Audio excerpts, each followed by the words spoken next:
In this video, I'm going to show you how I built a camper for my 5 by 8 foot trailer that I can put up and take down. I like to take it down and transport it because I hunt in some pretty remote areas, and I like the ability to take it down, pack it up, put other stuff on top of it I need to get it to where I want to go, and set it back up. I have a generator that I use for heating and lights and cooking when I need to. I started by designing it in SketchUp, and I'm not an expert in SketchUp, so it's not real detailed, but that was to enable me to develop a materials list, and I spent under $300. I think it was just about $280 on the materials for, it was all 2x4s, 7/16 sheeting, and insulation, along with some screws, a couple different sizes of screws. I changed the measurements from what I designed on SketchUp, and I have two sections that are 4 foot by 8 foot. That's the bottom. Then I have one that's 5 foot by 4 foot across the back. And then one section on one side I made 3 feet long, so it's 7 feet high on that side, and 2 feet long on the other side, which is 6 feet. I'm 6'1", so it enabled me to stand up in it comfortably.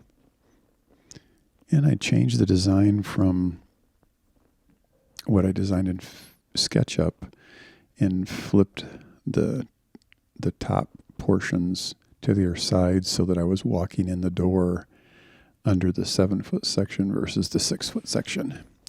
And you can see here as I zoom in how I did the roof, and the roof is in 3 sections. So here I'm going to show you how I set it up after I got it built.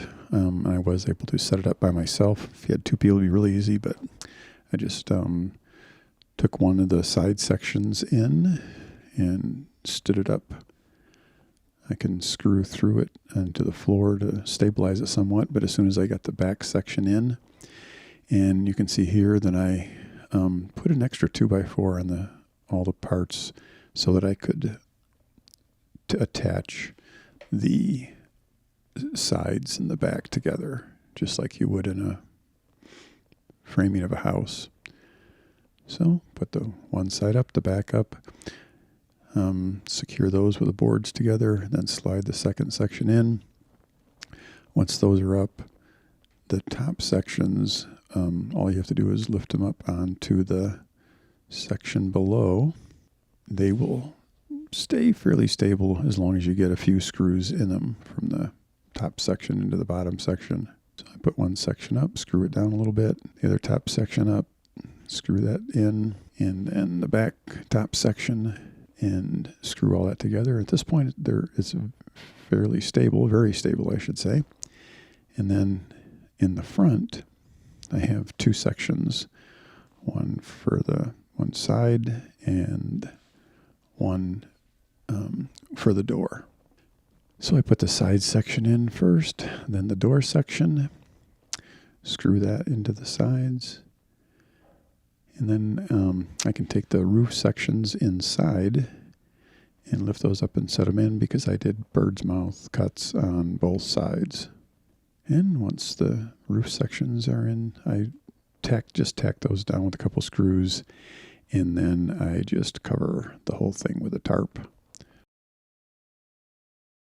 I think anybody could build this, so let's go through the particulars of how to build it. It's basically 11 pieces, beginning with 2 lower long walls. So you basically build 2 walls that are 4 by 8 foot with a bottom plate and 2 top plates, and the second top plate, or the top plate, is the width of a 2x4 short, so that can be tied into the back wall with another 2x4. Then I'm not given exact measurements because your trailer might be different size, but once you get the 2 side walls built, you build the back wall to fit snugly in between the 2 side walls. Put those in place, put the 2x4 over to lock the walls together. And then again, you can do different size here.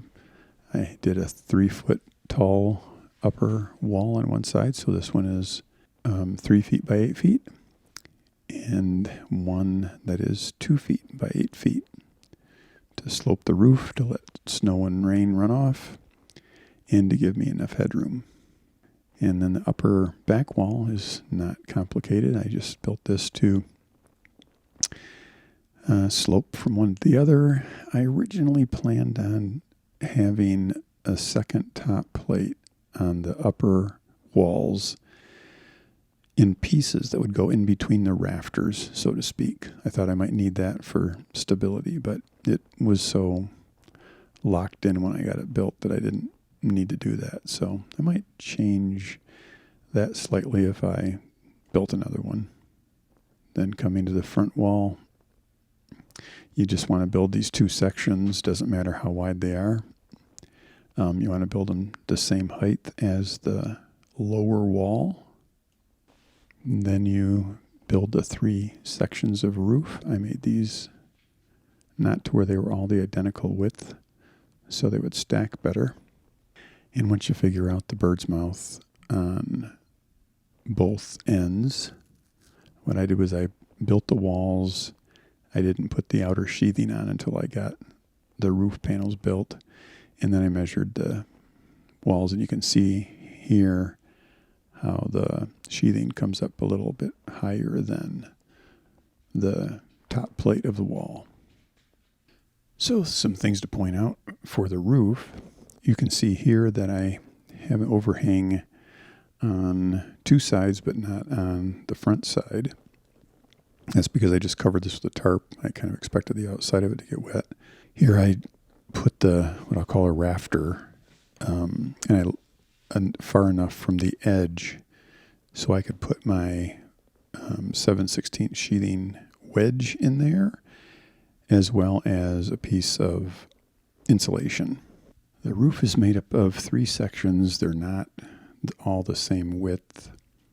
They have to go back into the position they were built for. What I did was I put, I'll call them a rafter, one about 3 or 4 inches from an edge, and then one right on an edge, so that when the one next to it goes on, one edge of it overlaps the other section. Once I had it built to this point, I walked inside, took a felt pen, and wrote a number in each one of the openings all the way around, 1, 2, 3, 4, 5, 6. And then I cut all of the insulation and wrote a number on that so I could take it all apart and put them into place when the time came. I ended up cutting them with such tight fit that I had to put a piece of tape on them so I could remove them when I needed to. I did cut insulation for the ceiling as well. In this photo, you can barely see the insulation in the ceiling panel, and I did have to, I think, tap a couple little nails in on a couple of them to hold them up. Just made sure those fit tightly enough to where they were snug. And the last thing was the little wedge that goes above the door and the door itself. If I remember right, on this trip, I think I forgot the wooden wedge that fits above the door, but it didn't really matter because even though the temperatures were in the 20s to teens at night, only had to run the heater at, a low setting to keep it nice and toasty in there. So anyway, getting on to making the door, I ripped some 2x4s into 1x4s and made a frame that would fit inside the other door frame, and then put plywood around the outside to cover the opening. In this picture here, you see gaps around it, but that's because I don't have the door latched. You see the hook hanging there. And this is from a video I did of myself coming in, so I'm actually outside doing this, so the door's not closed tight, and I have a latch on the outside too, which when the door is closed tightly, that gap you see around there is not visible. As I said, I think anybody could build this. It's not that complicated, and hopefully I explained it well enough to help someone that wants to duplicate this. If you have any questions, feel free to leave them in the comments. Please like the video and subscribe. I've seen a lot of videos on YouTube where people build these really elaborate trailer setups or camper setups or whatever, but I did this for a couple of reasons. Mainly, one, it didn't cost that much. I like the fact that I can take it down because I drive into remote areas where the roads getting there are pretty bumpy, and a normal trailer would be rocking around pretty badly. And the other thing is, in the winter when I'm hunting, the days don't last that long. I hunt, from before it gets light till after it gets dark. So I didn't want to have to eat outside.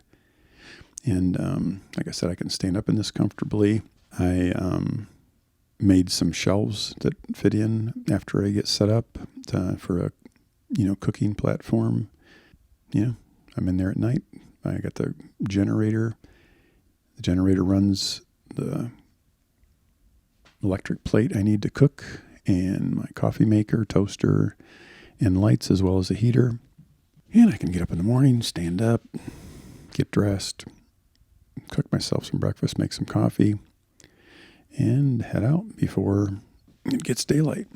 If you want to see the hunting part of this video, check out my other channel. I'll leave a link. Thanks for watching.